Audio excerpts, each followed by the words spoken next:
지금 대한민국에서는 총성은 없지만 치열한 체제 전쟁이 전개되고 있습니다. 일종의 내전 상태입니다. 한쪽은 자유민주주의를 허물고 공산사회주의 체제로 변혁하려는 주사파 등 좌파 세력이고, 다른 한쪽은 대한민국의 자유민주주의를 수호하려는 우파 세력입니다.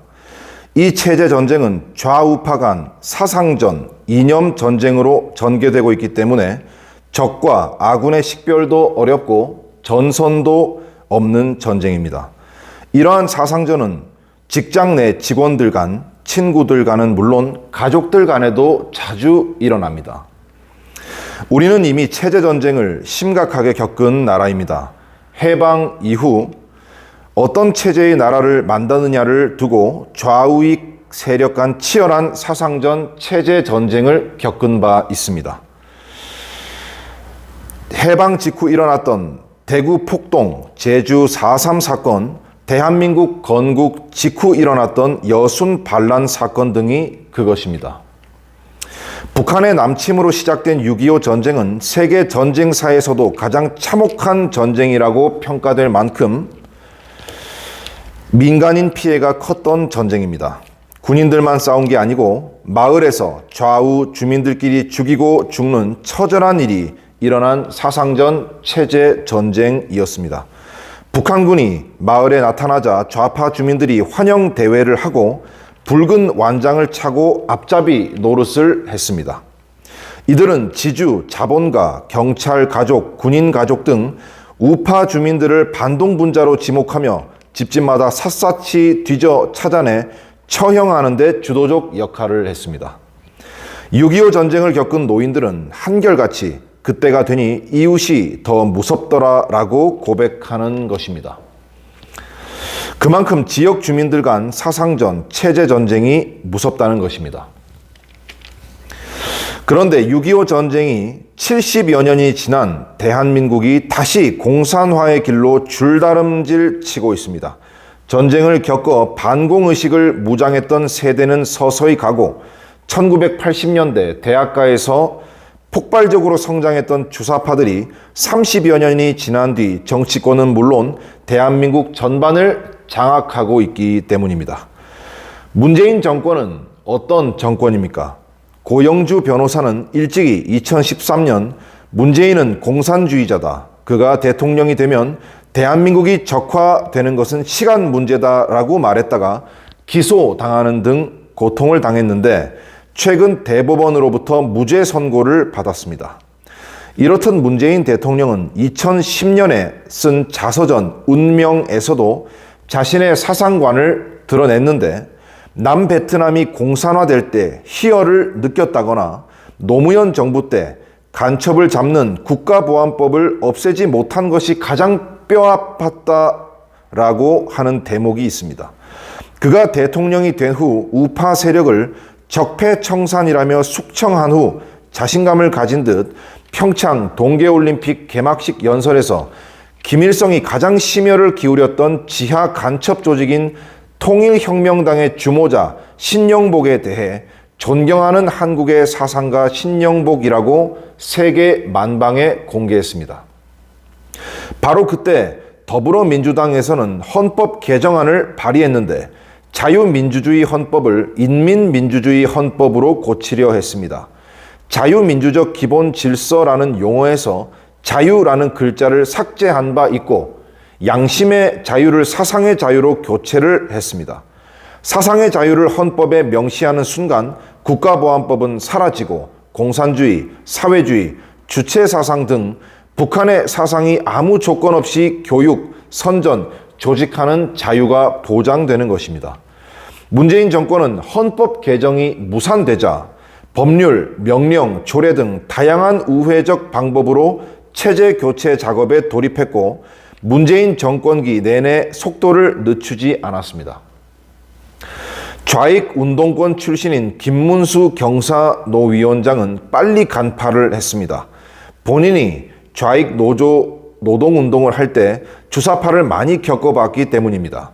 그는 2019년 7월 주사파가 집권한 대한민국이라는 페이스북 글에서 주사파들은 촛불혁명으로 자유대한민국을 거의 무너뜨렸고 세계 어떤 공산혁명 때보다 더 완벽하게 국가 권력을 장악했다고 주장했습니다.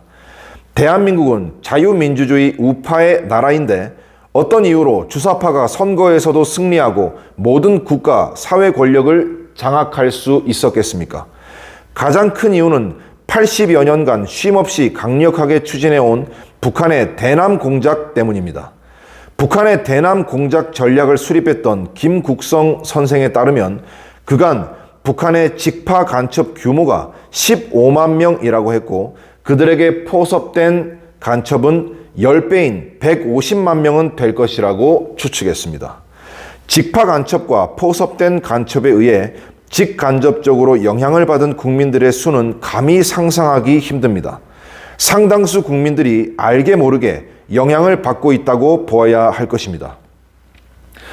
우리나라가 북한의 대남 공작의 소나기에 놀아나고 있다는 가장 확실한 증거는 이석기가 주도하는 경기 동부연합이 대한민국의 중심부를 장악한 현실입니다.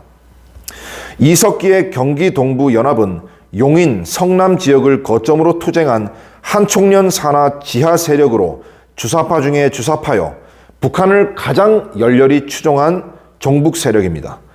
이석기의 경기 동부연합은 북한의 공작으로 민주노동당에 들어가 2006년 민노당의 당권을 장악했고 2011년 통진당으로 확장 개편했습니다.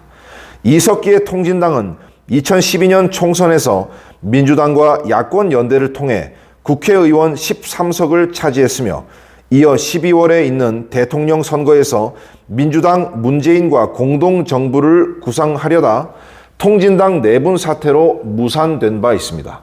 만약 2012년 5월 통진당 내분 사태만 일어나지 않았다면 이석기와 문재인의 공동정권을 출연해 볼 뻔했습니다. 이러한 2012년 총선 대선 전략이 북한의 지령이었다는 것은 2011년 8월 적발된 왕재산 사건에 이미 드러나 있습니다. 이석기가 2013년 8월 RO 사건으로 구속되었고 8년간 교도소에 갇혀 있었음에도 불구하고 이석기의 경기 동부연합은 점점 세력이 대한민국 전체로 확대된 상태입니다. 이석기의 경기 동부연합은 이재명과 함께 대한민국 제1정당인 더불어민주당을 장악했고 정부에 버금가는 민노총마저 장악했습니다. 2020년 12월 위원장 선거에서 경기 동부연합 소속인 양경수가 단독으로 민노총 위원장에 당선되었기 때문입니다. 민노총은 이미 노동단체가 아닙니다. 정치단체이자 체제를 변혁하겠다는 의도를 노골적으로 드러낸 바 있습니다. 사회 대전환, 주택의 50% 국유화, 주한미군 철수를 선포했고 윤석열 대통령을 끌어내리고 정부 전복을 노리고 있습니다. 이미 체제전쟁을 선포한 것입니다. 윤석열 정부도 민노총과의 싸움이 단순한 노동단체와의 대결이 아니라 반체제 세력과의 체제전쟁이라는 사실을 알아차리고 적극 대응하고 있는 것은 다행입니다. 그런데 우리 국민의 다수는 체제가 바뀌는 심각한 상황인 줄 모르고 아직도 여전히 자유민주주의 체제가 잘 유지되고 있는 줄 착각을 하고 있는 것입니다. 왜 그렇겠습니까? 문재인 정권이 국회나 지방의회를 통해 법률이나 조례라는 합법적인 방법으로 바꾸고 있기 때문입니다.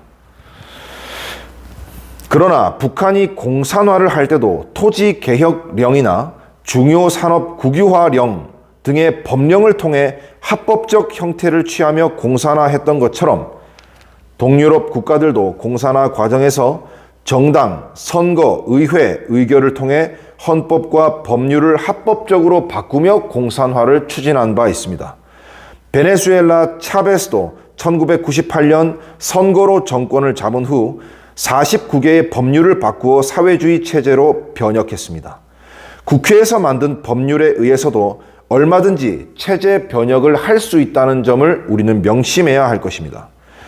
문재인 정권은 지난 5년 동안 4,025건의 법률을 개정했고 제한된 법률안 수만 해도 2만 3천여 건이 넘고 8만 건 이상의 조례를 개정했습니다.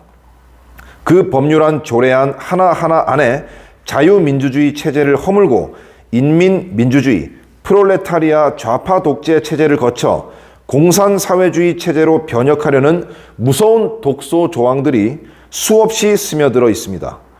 검수완박법, 국가정보원법, 경찰정법, 자치경찰제, 이런 문재인 정권의 재정 개정안 법안 전체를 대상으로 샅샅이 분석해 그 독소 조항들을 완전히 제거해야 합니다. 조례도 마찬가지입니다. 현재 조례에 의해 시행되고 있는 주민자치회, 마을교육공동체, 마을경제공동체 등도 그 안에 좌파 마을 활동가들이 읍면동을 장악하도록 하는 장치들을 무수히 심어 두었습니다. 이같이 좌파 세력이 박아놓은 반대한민국적 족쇄들을 뽑지 않고서는 대한민국의 자유민주주의 체제는 오래 유지되기 힘들 것입니다. 전복된 대한민국을 다시 회복하기 위해서는 단순한 개혁으로는 불가능하고 혁명적 조치가 있어야 하는 것입니다. 우선 대한민국에 박혀있는 법률, 조례 등 체제 변혁적 입법들을 제거하려면 우선 총선에서 우파 정당이 200석 가까운 의석을 차지한 후 입법 혁명을 강력히 추진해야 합니다. 그래야 잘못된 사회주의 악법들을 제거하고 대한민국을 정상화시킬 수 있습니다. 우파 정당이 200여 석을 차지하려면 우선 국민, 유권자의 다수가 이 문제의 심각성을 깨달아야 합니다. 그래서 자유마을 운동이 필요한 것입니다. 그러면 어떻게 주민들을 깨우칠 수 있겠습니까? 대한민국 3,506개 마을에서 좌파 세력의 실체를 꾸준히 알리는 주민 깨우기 운동이 가장 효과적입니다. 대한민국 국민들 속에는 6.25 전쟁의 결과로 각인된 반공기저 정서가 깊이 내재되어 있습니다. 공산주의는 안 된다는 사상적 각성이 노인 세대에 깊이 각인되어 있습니다.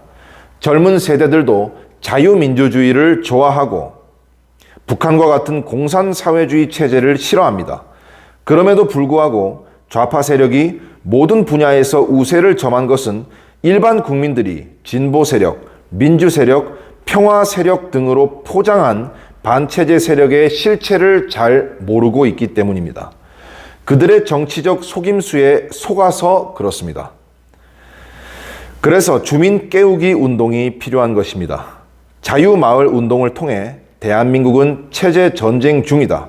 다시 마을로 가는 체제 전쟁 등의 소책자 교육 자료를 배포함은 물론 주민 깨우기 운동을 적극적으로 전개해 나가야 합니다. 주민들에게 알려야 할 사항은 두 가지입니다. 하나는 현재 대한민국은 심각한 체제 전쟁 상황임을 알려 위기의식을 갖도록 하는 것입니다. 두 번째는 체제 위기를 가져오는 세력이 민주 세력, 진보 세력으로 거짓 포장하고 있는 주사파 등 반체제 세력이라는 사실을 국민들에게 일깨우는 것입니다. 이를 통해 좌파 세력의 양의 탈을 벗기고 늑대의 본질을 드러나도록 해야 합니다. 국민의 다수가 두 가지 사실을 알고 단호히 대응하는 날, 대한민국의 체제 전쟁은 사실상 승리로 막을 내릴 수 있을 것입니다.